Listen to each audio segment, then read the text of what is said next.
Hello and welcome to the two-man power trip of wrestling. I'm your host, JP John Paz. With me today, very special guest, returning guest, the man behind WrestleNomics, Mr. Brandon Thurston. Brandon, welcome back. How you doing? I'm good, John. How are you? Doing good. Are you out of hiding yet, or are you still Oh, that's right. witness Um, protection? yeah, I've avoided. I don't know. I did read some things last night. Um, yeah, I'm fine. Nobody's threatened me. No one's threatened my life or anything. I'm not in fear of my life or fear of my safety. It's fine. Oh, Nice. What is up with that? That's so funny because, okay, you just report the facts, you throw them out there, and then one side gets you, and then if they don't get you, the other side gets you. Like, what's up with that? What's up with the fan base nowadays?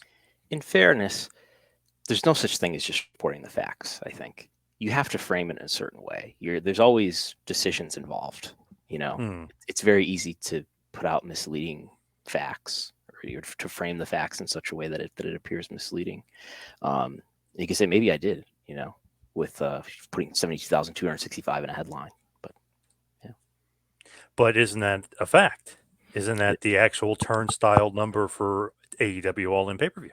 yes, it is So for why? all in 72,000. What is it? 265. I've typed it so Yeah. many times.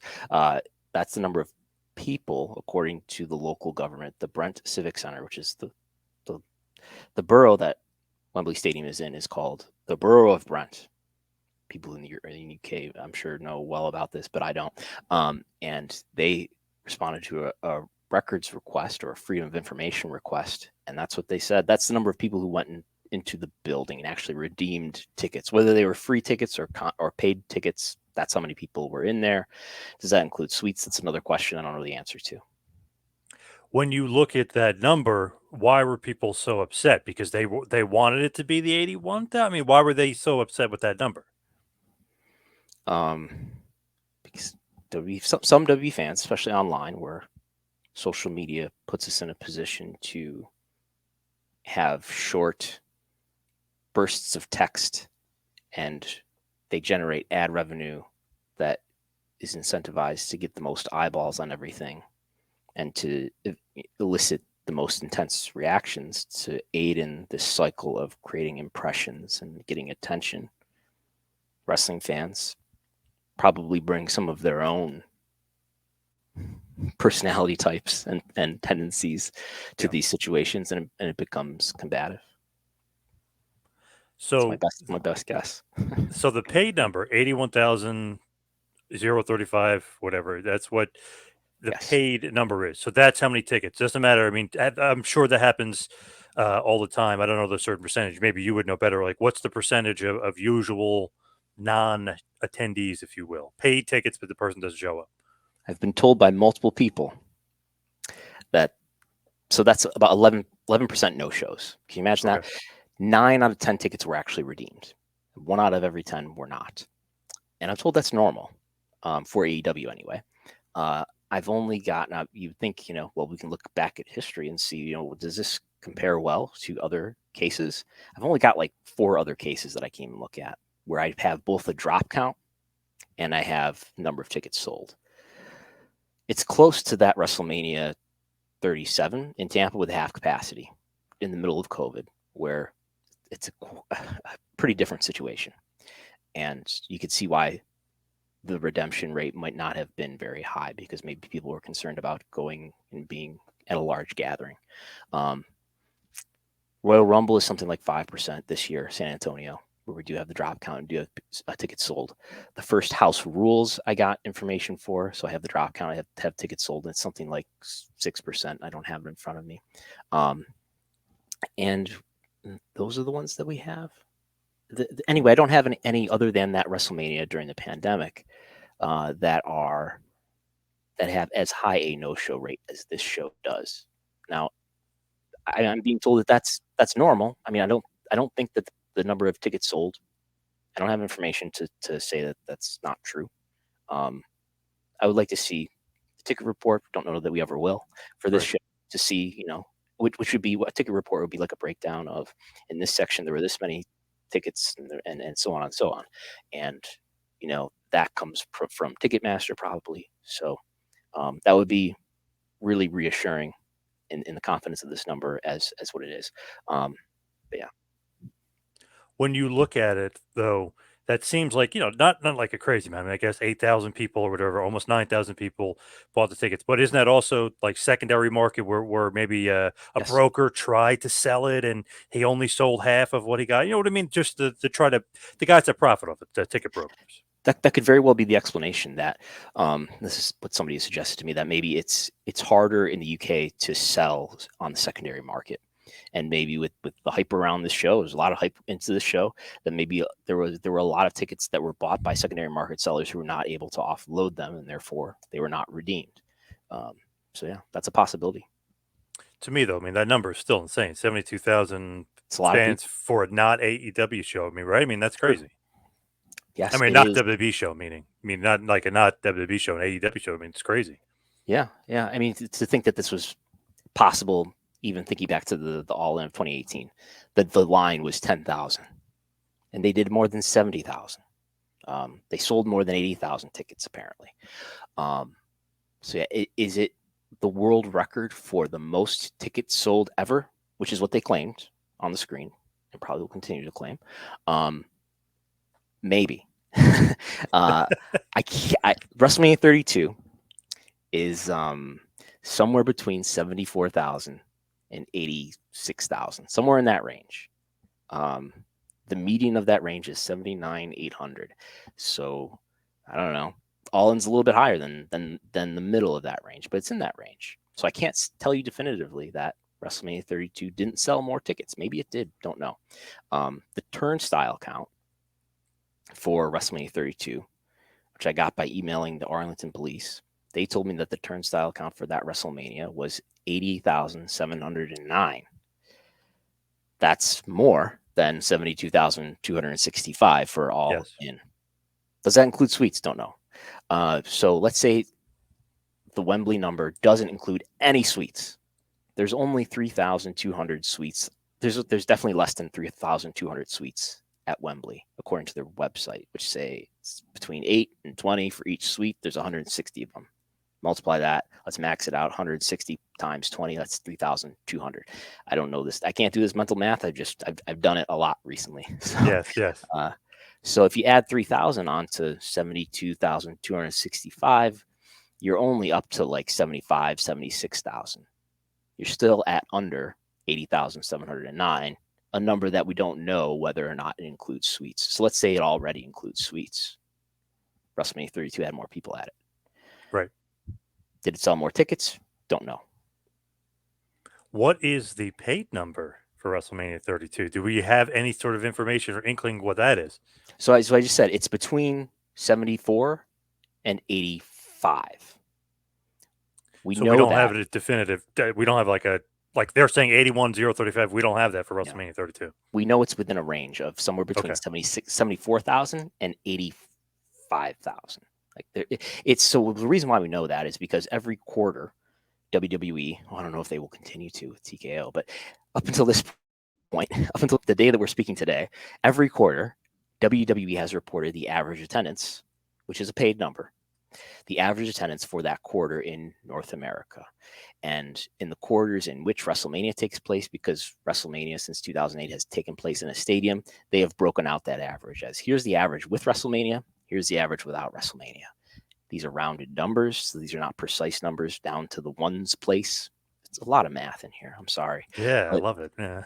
but so we have the average with WrestleMania, the average without WrestleMania. Long story short, you can do some algebra. Because they're rounded numbers, we can't get precise, but we can know within a range what the paid attendance must have been. And it must have been between 74,000 at the least and 85,888 or something like that at the most. Now, that is interesting that WWE fans, they want it to go some way. The AEW fans want it to go the other way. But now AEW's in the conversation. But where do you put it? Like, who do you put as the top attendance? In terms of what? I mean, so this is the thing I I've always learned. say turnstile number. I always say that's the number to me anyway. I just said the number of people in the building. WrestleMania 32 had more than All In. Like, end of story. I have no doubt about that.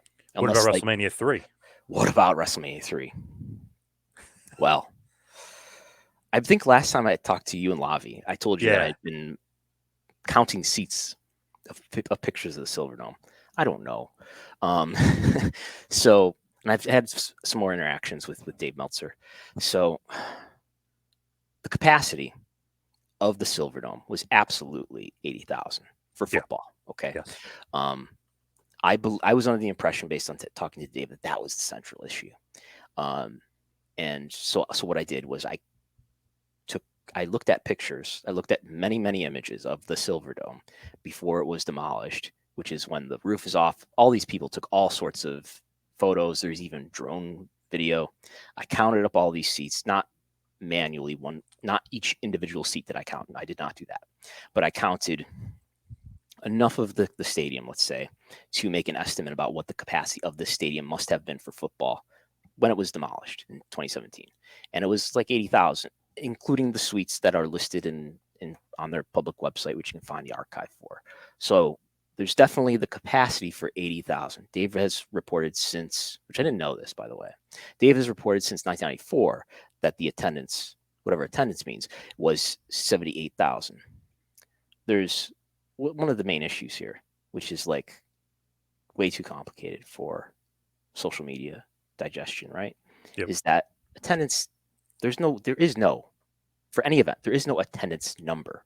There are various kinds of attendance measurements. So when we say attendance, it's pretty ambiguous what we're talking about. We could be talking about the drop count, the number of tickets that were actually redeemed and reflected for people who were in the building. We could be talking about the number of tickets that are sold, just the number of tickets that All In announced. We could be talking about the number of tickets distributed, the number of tickets that were sold or were comped. That's the number that you see WrestleTix estimate. There's probably other twists and turns we could take with tickets. And I think we're going to get into the semantics, sorry, that tickets sold is what all in is what was announced for All In. I think that's different from saying paid attendance, which is the terminology that they used. I'm going to be pedantic here. They said paid attendance. Paid attendance to the ordinary person who doesn't work in a live events business probably thinks, okay, paid attendance. These are the number of fans in the building who paid for their tickets. Okay. That's not what they announced. They announced the tickets sold, right? Because we know there were 72,265 people in that building, not 81,035, with or without suites. We don't know. So anyway, where was I going? WrestleMania 3. Dave has reported 78,000 since 1994. Before that, including like a week or two after WrestleMania 3, he was reporting 90,817. There's also a slightly different number that's like 90,890 something that he had reported in the Observer in the years before 1994 when he first started to report 78,000. So I counted the seats. The capacity was 80,000. I estimate, based on photos, that there's about 6,000 people on the floor. So we could say at least this, that the capacity of WrestleMania 3 was somewhere a little under 86,000, because there's definitely some production kills happening. There's definitely, like in the tunnel where the football players would run out, there's some scaffolding and stuff there. This isn't by no means a modern WrestleMania with a massive stage that's killing thousands of seats. It's not that. So it's somewhere under 86,000 is the capacity. So I emailed Dave and I said, this is what I found. And I went through clippings and all this. And I said, if we can take for granted that this show was sold out or nearly sold out, and I think I've proved that the capacity was 80,000, not including what's on the floor, which is probably 6,000. So if we take for granted that this is a sellout, how is it the case that there were 78,000 and not thousands more than that? And he said that it's not a sellout. And he told me that, he was close with Zane Bresloff, who was a live events executive for both WWF and WCW at different times. And it was the live events executive for WWF during WrestleMania 3. So he said that he had the ticket report for WrestleMania 3. And I love this. He said He didn't save it. He got rid of it, threw it away because he didn't think anybody would ever be interested in it. Oh Jesus. And I told him you should have framed it. Yeah. But so, and like I don't doubt that he saw the report, and I don't doubt that Zane Breslov, who he attributes this 78 number to, a live events executive, would know what the number was. So and what is 78,000? Is that the drop count? Is that the tickets distributed? I think he's referring to the tickets distributed number. So that's the number of tickets that were given out, that were sold or given away for WrestleMania 3. I think that's what he's saying. Now you can find was WrestleMania 3. So the key question now is, was WrestleMania 3 a sellout or a virtual sellout? Even that word sellout is like, is any event really sold out? Because the final days of a wrestling show at least come and they finalize their configuration that they couldn't get in the building to finalize yet. So they might open up a few tickets here and there. So Right. what's a sellout? It's close to is it 99%? Okay. Is it 98%? Okay. So was WrestleMania 3 99, 98% of its capacity? That's the question. We do have, like 3 days before WrestleMania 3, Basil DeVito, who's a longtime WWE, I think he's still with WWE executive. He's quoted in a paper at the Lansing something journal saying, it's a sellout. Don't come to the I'm paraphrasing, but don't come to the show. We're worried that people are going to show up looking for tickets. It's an absolute sellout. He's basically turning away business. Don't come to the show. Don't come to the Silverdome. Why is he saying that if it's not pretty close to a sellout? Yeah, he would never, right? Yeah. And I don't know. And I did raise that to Dave, and he said I don't know why he would say that, but Basil was the person who came up with the announced number, which is definitely not true, at least in the sense that we think about fans, ticketed fans. 93,173, I think, is what they announced. It's the number of ticketed fans is definitely well under that at the Silverdome. But yeah, I don't have a strong opinion about it. Why did that number come? Were they trying to beat Rolling Stones or something? Wasn't that why that number was what it was? I'm sure there are people out there who know why, what the story is behind that, but I don't know what they were trying to break there. It is funny because then I was reading another thing. They're like, well, technically, because the field was open, you could fit 97,000 people at WrestleMania 3. Like, there's so many different people reporting different stuff, but like you're saying, that's not accurate. Right? It's more towards 86, 87,000. There's 80,000 fixed seats. So how many can you put on the floor? How many can you put on the field? It looks like 6,000 to me. I'm not saying that's an eyeball thing. I like zoomed in and tried to say, okay, I think there's 5 across here. I think there's 10 down here, and so on and so on. Can you put 17,000 people on the field? I doubt it. Yeah. What about the suites though? Do we have that number? 80,000 includes the suites. It does. Okay. Yes, I believe that includes the suites, because I've seen a breakdown of like, this is what the 100s was, this is what 200 was, this is what the 300s were. If you only include the 100 level, 200 level, 300 level, you're only at like 78,000 and change. You have to include the suites, some wheelchair capacity, and maybe something else to get to 80,000. It changed slightly over the years, 80,638 or something like that, and it got a little bit lower, but it was always a couple hundred over 80,000, give or take. When you look at what AEW is, doing there, I mean, it's awesome, and it's going to be a part of history. But how come nobody's including Collision in Korea? Because are we saying that these weren't paid fans; they were made to go there, or how come that isn't brought up or isn't brought into the factor as well? I'm still waiting for the Democratic People's Republic of Korea to respond to my Freedom of Information request. Nice. Because I think, I believe that people were ordered to go to that show. Were tickets sold? I don't think so. I don't know.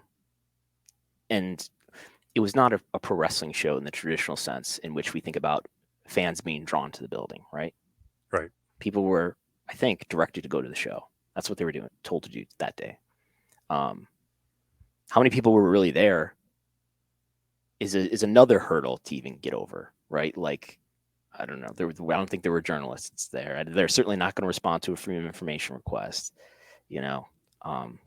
I believe it's probably a bigger crowd than any, and maybe the record will never be broken. Probably over 100,000. How much over 100,000? I have no idea. According to research you can do on the internet, that venue, Mayday Stadium, really does hold over 100,000 people. It's 150, 170, day one, day two. Yeah, that's an anomaly that I think is always going to sit there as far as people in the building. I feel like if AEW WWE wants to really like break a record, you're gonna have to go to one of the college football stadiums, right? I mean, like Michigan or something that holds 110,000. I mean, you're gonna have to go to some other gigantic venue to break the any type of record coming close to Collision Korea. Yeah, I've heard that. I don't know that college football stadium. I would be surprised if there's a college football stadium that he can even go to whatever the claim number is, 170, 190. I don't know. Obviously I haven't looked deeply into it because it's just such a, Yeah, it's insane. it's so hard to prove, and it's so out of the realm of, like I said, of what we think about a wrestling show business wise is supposed to be doing. Yep. I think Michigan only holds 110. Only holds, but I mean holds 110, which is a lot. But it's just crazy to think like of that number with wrestling fans. But I don't know, maybe Mania one year, maybe they'll try to go to although they're going to be probably 2 days in a row, right? So they're really not looking at 100 and 100. And they're going to kill if they're going to do a big stage. If they insist on doing a big stage, which it's up to them, but that's going to take out thousands of seats.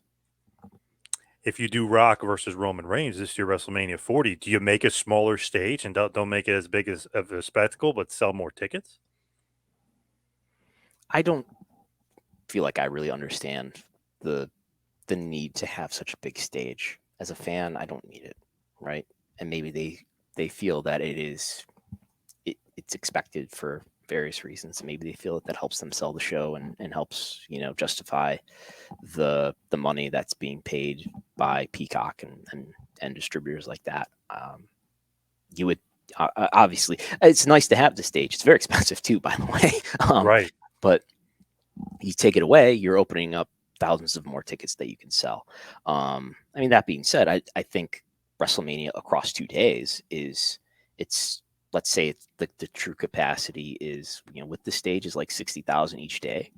I think that's a lot to expect to be able to sell, and I think that kind of meets the demand. 60,000 each day. Do we have demand beyond that? I don't know. Maybe with a huge match, like maybe Dwayne Johnson came back in the ring. Maybe I'm sure that helps. I'm sure that helps by the thousands. Yeah. Right. Yep. When you look at it, just like with all this attendance and all this like stuff, is it really like AEW versus WWE as far as like the people online, like the WWE fans, it's this number no matter what. You know what I mean? Coming after you, so to speak. Like so the AEW fans know it's this number. I mean, is that the really like crux of the issue of social media? Almost like too much tribalism as far as them caring about these numbers so that their quote unquote brand is the king of attendance? I think, I don't know what the average fan really cares that much, like the average fan is surely aware of WWE and AEW, but I don't think that there is as involved and invested in the comparison between the two.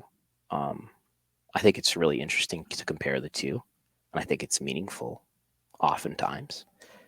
But I think social media, I think media drives people in a deterministic way to behave the way they do, and it changes people's lives in ways that are not always easy to notice. But I think wrestling is not the only facet of life and culture that has been greatly affected by social media. I think there are many other areas of life that have been made more tribal and more hostile. So AEW, let's say, turns down number 72,265, the paid number 81,035. But to me, I think the more impressive number that came out recently, and I don't know, maybe you can help me and find out who exactly said it or when they said it, but they had an evaluation of $2 billion. Is that true? Is that accurate? Or is the evaluation less for AEW? Are we talking about the economic impact studies? No, I guess it came out somewhat. I thought it came out last week that I don't know if it was Forbes or somebody evaluated the company. Oh, the value of the company. Yeah, and they were saying that AEW is basically worth somebody said 1 billion and then someone said 2 billion. So, I mean, that's amazing if you look at it, but is that actually accurate? Is that true? And where is that coming from? I'm not familiar with it. I'm vaguely familiar with this. I'm familiar with the idea that like Bellator would be $500 million, and that they are, I believe, reports that say that they're looking for a seller or for a buyer for Bellator, and maybe it'll end up being PFL, Pro Right. Fighters League. Yep. What's the value of anything? The value of anything is what bidders are willing to pay for it. I think we've had this conversation around TV rights before. Like, what's Yep. if there are if you have a house and it's in a really in demand area of the city, people will pay $1 million for it. But if there's only one bidder who wants it, they might, and you need to sell it, they'll get it for less. That being said, WWE, what's the value of WWE? 9.3 billion. At the end, it was about 8.5, I think. Okay.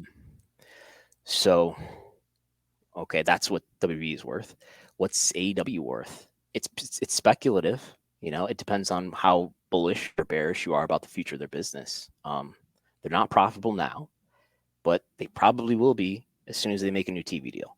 Well, as soon as they start getting paid under a new TV deal. Right. So how much is that TV deal? That greatly weighs into what you think the value is. And I think there's a great deal of uncertainty about what the new TV deal is worth. Is it worth twice as much as they have now? That seems to be sort of the bottom of the range to me. Is it 4 or 5 times what they're getting now? That's the high end of the range. I don't, without doing the math and stuff like that, it's hard for me to get a grip on what it's worth in terms of revenue that they're generating now. We know last year 100 million in revenue to WWE's 1.3 billion. So that's whatever 1 divided by 13 is. Multiply that by 8 billion or 8.5 billion or maybe 9 billion if you want to be aggressive. It's crazy to think, though. He put in, he meaning Tony Khan, he put in 100 million, right? I mean, that's the number he said that he put in originally to basically start AEW. You probably remember better than I do. But let's say he did say 100, because I'm pretty sure, 'cause me and Lavi were talking about it, and we were going back and forth, and I'm pretty sure he said it was 100. But go from 100 to, let's say, 1 billion or 2 billion. I mean, it's pretty damn good in 4 years, right? I mean, that's pretty amazing if you look at business wise. I think there was a real opportunity to do what he was trying to do, which is create another wrestling brand that would get paid hundreds of millions of dollars in TV rights fees. They're not getting paid hundreds of millions of dollars in TV rights fees yet per year, but they stand to. There's a good chance that they will. I think they're getting like 70 million now. And like I said, it's not a profitable business yet, but it probably will be in a couple of years. And then eventually they'll probably make back all the money that has been spent, and the whole thing will pay off. So, yeah, I mean, in the grand scheme, in the span of years and years, if we're sitting back here talking in 2017, 2018 about the idea that there would be another wrestling company on, another major cable network that would be doing half the viewership even that Raw or SmackDown is doing, that was like, you get made fun of for having that fantasy, and it's real. They came a long way, and to even remotely consider like that, hey, they might be worth $1 billion. Hey, they might be worth $2 billion. I mean, it's just like a crazy thought, but I mean, kudos to Tony. I know people were like joking and saying, "Oh, he's making this mistake, he's making that mistake." Well, you can't be making too many mistakes if they're worth a lot more than he's putting into it, and eventually going to be profitable. Yeah, it's definitely a valuable business. It's and it's probably going to pay off for them. 2024, right? That's the new deal for them. It expires, I think, the end, or maybe the fall. Dave has said it's the fall. I thought it was the end of the year, 2024. In any case, it's late 2024, and then beginning 2025. That would, at least by then, that's when they would start to get their new payments under whatever deal they're able to sign. I mean, then there's some uncertainty with W's rights. W's rights looks like they're going to come in a little bit under what we thought they were going to come in, say, a year ago, but it's still probably going to end up being enough for AEW to be sustainable. Without CM Punk, are we seeing a big loss in business for them, or is this just status quo? Because I've noticed ticket sales have been down. I always go on WrestleTix and check, and it looks like Yeah. ticket sales. You can never go by when the people are taking the pictures online because they always take the picture of the hard camera side, where the camera obviously, so they don't want the fans around. So you can never agree or follow those people taking those pictures. But WrestleTix, I've been watching. Their ticket sales have been, is that because of Punk? Is there another reason? I mean, are they slowing down? Is it creative? What's going on with ticket sales for AEW? Yeah, ticket sales are weak. I mean, we do have a span of what from his injury, or no, from his suspension. Well, I guess was his injury too, right? So Yeah. from the all out press conference and until his return in June. So that's like September to June. We have all that time to look at to see, and they're doing worse than that. I think though, at the same time, the further we get from Punk's return in the summer of 2021, the more his novelty wears off. That's not to say that he wasn't at any time the biggest draw in AEW, because he was at every moment that he was in AEW. He was easily the biggest draw in AEW. But the proportion to which that was the case, I think, diminishes over time. I think it's, I've had tweets and people asking me, well, maybe actually it's this theory. And I don't know. When you don't know why something is the way that it is, why attendance is down, it's really easy to find excuses and to say, well, maybe it's actually, the WWE is doing well, and you can't, consider they can't handle both companies doing well at the same time. I don't know. It's probably the content. If you can't figure it out, it's probably the content. It's probably just the lack of passion that people feel about the product at the moment, and it probably doesn't help that WWE is doing better. If WWE is good, the need for AEW to exist is less. Yep. Part of the reason why AEW is a viable business opportunity is because WWE was not satisfying a large group of its fans, and AEW could come in there and deliver on that. If WWE is delivering a product that people are satisfied with, that opportunity is not as strong. Still enough, probably, to be a very good business, but not as strong. It's funny, AEW had to come in and like wake them up almost because man, WWE was in a lull for God knows how long, right? I mean, the ratings were down for what 20 straight years or whatever it was, 18 years in a row. I mean, it was insane. AEW came along and they kind of kicked them in the butt a little bit and got them out of that lull, but it just felt like the ratings were from basically '02 on was like on a downward trajectory until what 2021. Yeah, and I think there's maybe three things that helped the turnaround that I would say began around 2021, early 2021, and that's the WWE pay-per-views moving from the network to Peacock, therefore in front of bigger audiences. Yes. Roman Reigns coming back and being pushed to the moon and being allowed to be a heel. That, as much sense as it may not make on the surface, allowed him to become a more authentic character that people connected with more deeply while getting pushed to the moon. And then in July of 2022, Vince McMahon was removed from creative. Now he's pushed himself back into creative at the beginning of this year, but to a lesser extent than he was in the first place. And the product has become still good enough to sustain the ratings that they have. SmackDown's doing very well still. NXT is doing really well with the addition of guest stars, and Raw is under now. Well, it's under the Paul Levesque era of last year because we're a year removed from that. So it's doing better. I think in large part because Vince is out of the way, or at least he's not out of the way. Sorry, Vince. He's less involved than he's ever been. And Peacock helped them get more people watching those shows, just as the network got more people watching those shows in 2014. And I think, and that did coincide with an increase in ticket sales, an increase in, I don't think an increase in TV ratings, but an increase in ticket sales, an increase in merchandise revenue. And Roman Reigns becoming a really definitive, dominant champion, I think is an important thing. You push that's my taste getting in the way probably, but you push a champion really hard and you don't have him lose, and you make the title seem really important, and pro wrestling makes money. Imagine that. Man, it's almost like they've done it before with a guy named Hulk many years ago. You know what I mean? And then not Austin was it was a little bit different to a separate degree, but I mean, you wrap the World Wrestling Federation, World Wrestling Entertainment around one guy. That usually is like the precursor to a big success. As long as that guy's charismatic, I mean, it's worked for them in the past, and obviously it works for them Or now. if he's not. I mean, look, Bob Backlund, was Bob Backlund charismatic? Nah, No, not really. and it worked. You know, Yeah, Uh, yep. they did good enough business at least, right? Well, he had all those guys around him that were Different time. great. Not Yeah, not, different not saying you time. can do Yeah. that today. Yeah. Yep.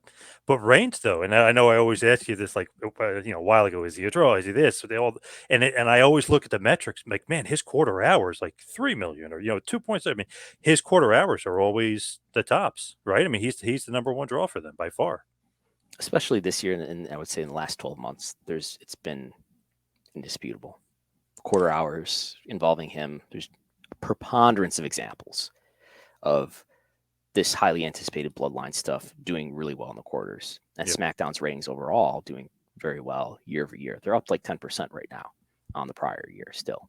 Um, you can look at other things as well. YouTube, I do these estimates on merchandise that are just estimates, even though people say, my favorite's the number one. That's an estimate. Right. Yeah. But he's up there as well. I always love to look like how many pieces of merchandise the guy has, which means I mean that's also like a sign like Self-fulfilling prophecy. Yeah. it's like, man, if the guy has 200 something items, he's probably selling because, Yeah. I don't know, LA Knight got popular. All of a sudden you see his merch count go up. You know what I mean? As far as number of items. And you can never undo the possibility that's all just a self-fulfilling prophecy. I can't with math tell you that it's not. You know, I mean, is it just the case that, well, he's doing this well because he's pushed so hard and he gets the opportunity to get over and he gets the most merchandise and he gets the main event segment? I mean, pick your random lower card person, right? I can't dispute definitively that Chad Gable, if given the opportunity, wouldn't do very well in a similar amount of opportunity. But that being said, everything on the company overall, the consumer metrics on the company overall are up, and he's on top, and he is doing better than anybody else. I was like, kind of surprised because I know Dave and a lot of people are like, "Oh, this John Cena effect, like he'll help house shows and stuff like that." But I always look at his quarter hour ratings and stuff. Like when he was on Raw, it's like it didn't really jump. Cody Rhodes like had a better quarter hour. So you like look at certain things, and then when he was on SmackDown, when he was with Reigns, his quarter hour ratings were big. So to me, I'm always like, I know Cena is good, but I mean, is he that? I know it, and people love it because he's a big name. He's in Hollywood now, but is he like a big contributing factor to some of the good Cena, ratings? Yeah. we're early in Cena's little run here on SmackDown that he's having. I would say this though: if you want to talk about any time before the last couple of years, I don't think we have great data to even answer the questions that we want to ask. We don't have quarter hours for WWE for almost any of its history. The Observer was reporting some quarter hours back in the day. I don't know that there's a complete data set that we could extract from that in terms of like even a span of weeks.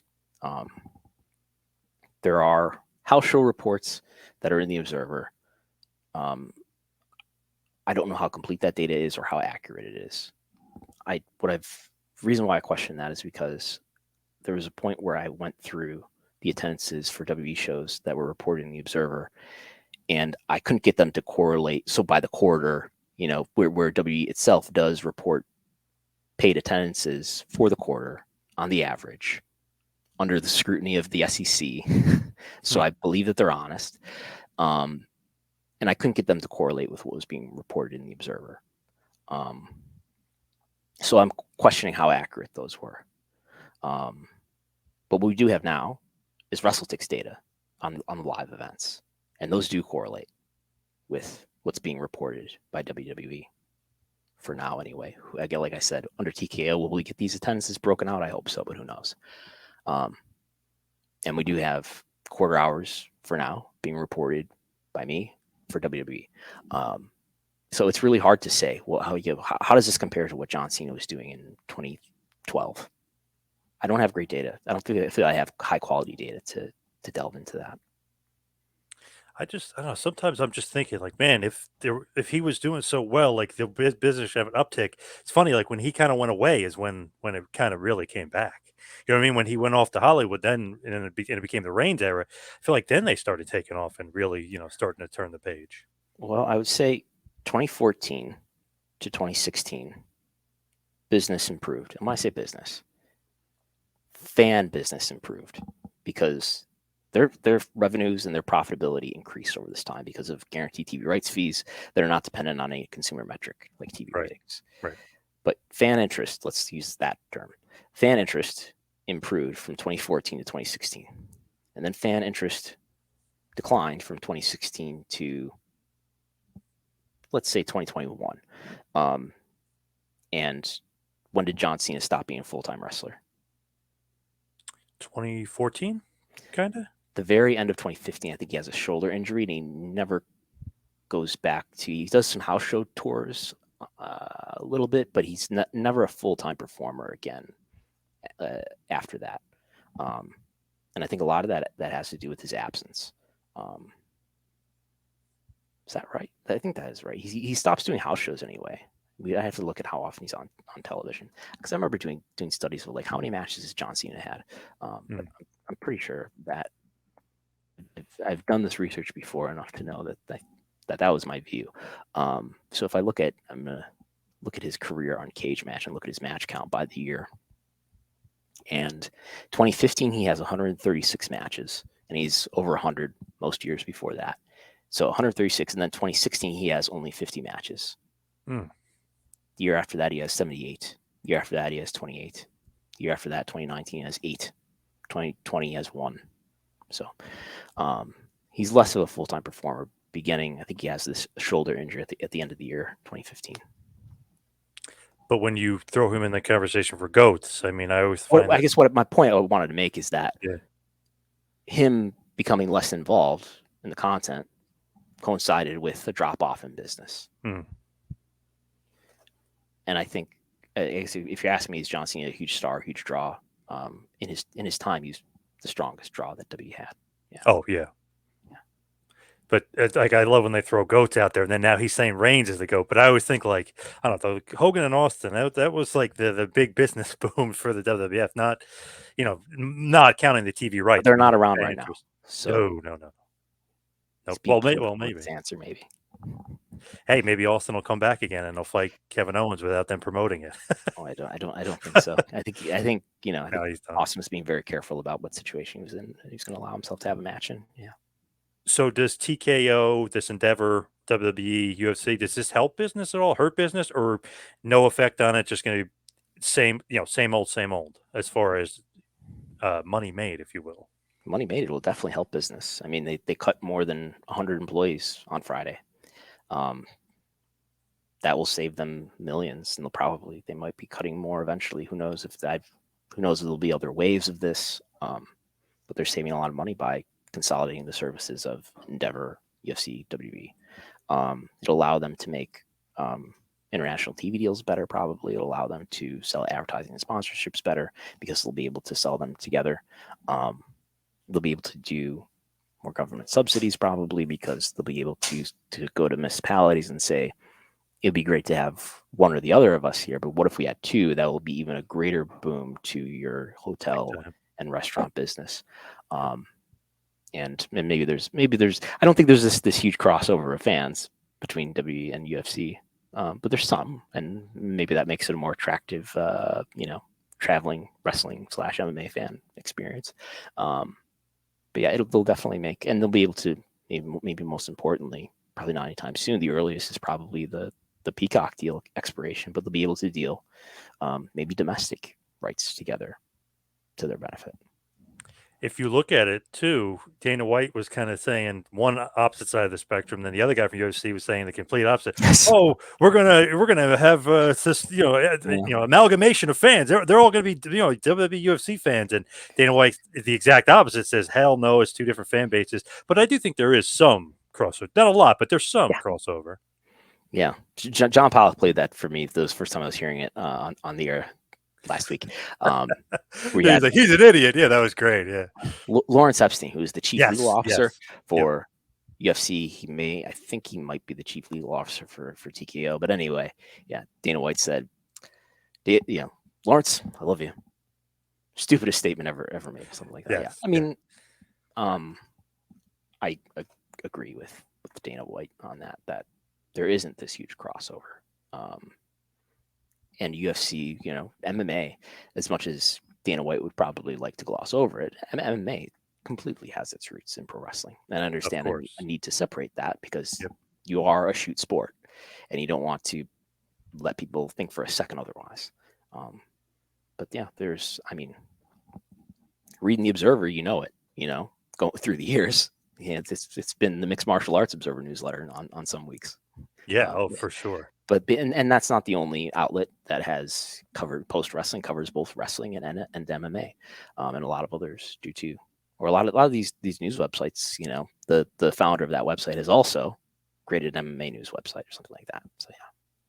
Yeah, I just don't see a lot of correlation just for like a gambling reason. You know what I mean? Like, you don't want to think that they have the gamblers think or have Vegas think like, oh, they might be working some of the finishes here in a UFC fight. You Sure, know what I mean? absolutely, absolutely, and commissions overseeing you, and I think just from a branding perspective too, you don't want, you know, there's sort of inherent branding issues with pro wrestling being pro wrestling because it's a work, and some people have, an instantaneous reaction to it because of that, and you don't want to get anywhere near that if you're UFC. Is there going to be more cuts as far as WWE, TKO, Endeavor? Because I haven't seen any talent unless I missed it. I haven't seen talent get cut. I think no reason to think that there would be, but there's certainly you can imagine everybody sitting down and saying, okay, now that we're merged, let's dictate what the budgets are, and maybe the talent budget, maybe they decide the talent budget should be lower than what it is, and then that means you got to cut people. But I see no necessary reason. I think it's really easy for things to get conflated in many ways in wrestling media, but that's another one where like you hear the word cuts, oh, that must mean talent's getting cut. I don't. You're merging an MMA and a wrestling company, not a wrestling company and a wrestling company. UFC talent is not replacing wrestling talent. Ronda Rousey and Brock Lesnar are the exception, and it's after their MMA careers are at least mostly over. When you look at it too, guys like Cormier and other guys have come over to WWE, not really to wrestle per se, but I mean announcing stuff or different things. So they could do stuff like that where it's not necessarily guys jumping, but maybe have announcers go over there or maybe Cormier referees another match or something of that nature. Yeah, I think that the risk, there's no risk virtually to have UFC association in the W content, right? I think Yep. the risk is, I think it's fine to show, I don't know, John Cena or Roman Reigns or somebody ringside, whatever they say, cage side, Cage and Madness. watching a UFC fight. But you don't. I think it'll be interesting to see if during UFC events how much WWE events are promoted on the telecast itself, because I think that's walking right up to the line of how deeply do you want to associate yourself with pro wrestling, which is a work Yep. and you're a shoot. Yep. When you look at the two, I saw you were reporting about the non-compete. What was that? There was some sort of non-compete for Endeavor. Was that after, like, if they sold? I was trying to, I was like looking through it quickly. It was something. It was a non-compete for Endeavor. Yeah. So okay, it's probably never be relevant. But I mean, Okay. the SEC filings are full of things that will probably never be relevant, but they have to say them. And contracts are full of things. Anybody who signed a contract knows the contracts are full of things that will probably never be relevant, but for legal reasons they're in there in case they do become relevant. So what is this? This is Endeavor. So Endeavor is a talent agency, right? They just happen to own UFC, and now Endeavor owns 51% of TKO, which is UFC and WWE. Um, so if Endeavor, and to make this easier, think about it like if Ari Emanuel and Mark Shapiro decided, okay, we as Endeavor are going to sell our stake, our ownership in TKO to somebody else, we don't own it anymore for a certain amount of time. It's in the filing how long it is. We can't go off and start another wrestling company right away or another MMA company right away. We can't negotiate deals for wrestling talent and MMA talent right away after a certain amount of time. And I think it's just standard. But it's natural, I think, if you're for TKO investors to want reassurance that you are protected, so that Endeavor can't just get involved and get to know this business very well and make relationships and then get out and then start your own thing. Gotcha. It's a natural non-compete that makes sense. Have to cover your ass, I guess, on that stuff. Yeah. So as we wind it down here, head towards the finish with you and everything you've got going on. What is like the stuff that kind of, I don't know, takes up most of your time? Is it the quarter-hour ratings? Is it responding to trolls? I mean, what's taking up all your time at WrestleNomics? Responding to trolls takes no time because I don't You do just it. delete them? Well, I don't just. I try to avoid reading stuff, and the worst thing you can ever do is respond to anything on social media. It will only get worse for you. Yes, true. What takes most of my time? I don't know, random stuff. It just depends on the day. Today I was editing video for forever, but at other times I'm coding in a programming language called Python to make things happen with data or to automate things. And on other days, I'm on Wednesday I'll do a podcast with John Pollock. Sometimes I'm writing an article at 4 o'clock. As soon as I get the ratings, I'm doing a ratings update. So it's a lot of that, right? I don't know. Sometimes it's doing research. A lot of days I just, there's a lot of coding that happens, but it's been less in the last month or so. My conceit is that I've done all this programming coding so that, I can automate all of these things and then do other things. Maybe that was happening a little bit for a month. So we'll see how it goes. Before we let you go, where can everybody find you, the Patreon, you on Post Wrestling, your social media, WrestleNomics, everything Brandon Thurston? Sure. So the Patreon is patreon.com/WrestleNomics or WrestleNomics.com/subscribe. That's the ratings reports that I put out every show that I have a rating for. And there's also a weekly podcast every Sunday, WrestleNomics Radio. That's for subscribers only. We just did an episode yesterday on this subject, on the all-in drop count and all of that, among other things, and the TKO merger. And every midweek, I don't know that we have a definitive day. I think we've been doing it mostly on Wednesdays. I do Pollock and Thurston on Post Wrestling with John Pollock, and we usually have a guest. That is free for everybody on everybody's free podcast feed for WrestleNomics, as well as Post Wrestling, as well as both of our YouTube channels. And there's everything you need to find is at WrestleNomics.com as well. Before I let you go, just one burning question here. Do you have any knowledge of a CM Punk non-compete clause? Because I saw he was doing his commentary and he said something about, we'll see when I'm free in November. It made a very flippant. Any sort of info on some sort of non-compete, or do you have any knowledge? That certainly sounds like he has a non-compete that ends sometime in November, right? He said a couple months. I have a lot of time in my hands for 2 months. Yeah. Yeah. So that certainly sounds like he has a non-compete, right? That ends at 2 months from roughly now. No, I had no other information. I mean, I asked Tony Khan at the post All Out press conference. He didn't want to talk about it. Damn. It'd be interesting. WWE signing him again and maybe Survivor Series in Chicago. Did you see the Nick Khan quote about CM Punk, though? No, what did he say? He did one of his very artful comments that I think you could interpret as a backhanded compliment. Really? So, like, he's interested in him? Let's see if I can find it. If you Google Nick Khan, CM Punk, let's see here. If I look at here, if I can find the exact quote, he says, "Listen, we only have respect for Phil. We appreciate his run here. We appreciate what he did and tried to do with the UFC. Not many people can actually get in there and do what he did. So when we have respect for Phil, we wish him nothing but the best." It's a very nothing comment, but I thought it was amusing that he said, "We appreciate we appreciate what he did and tried to do with UFC." So yeah, kind of. Yeah. I mean, it's a non-answer, but yeah. We'll see. I think that would do some big business for a few months. I think that would. Sure.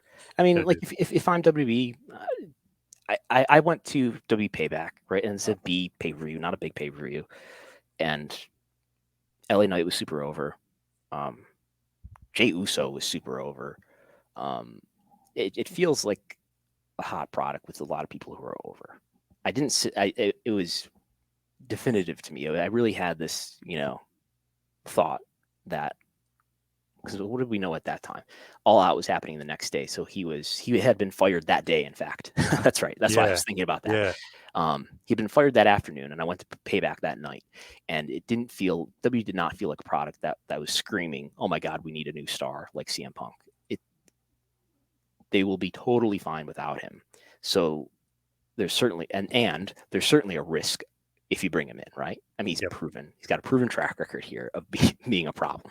Despite Right. his great economic value, he brings a lot of risk and a lot of problems with him.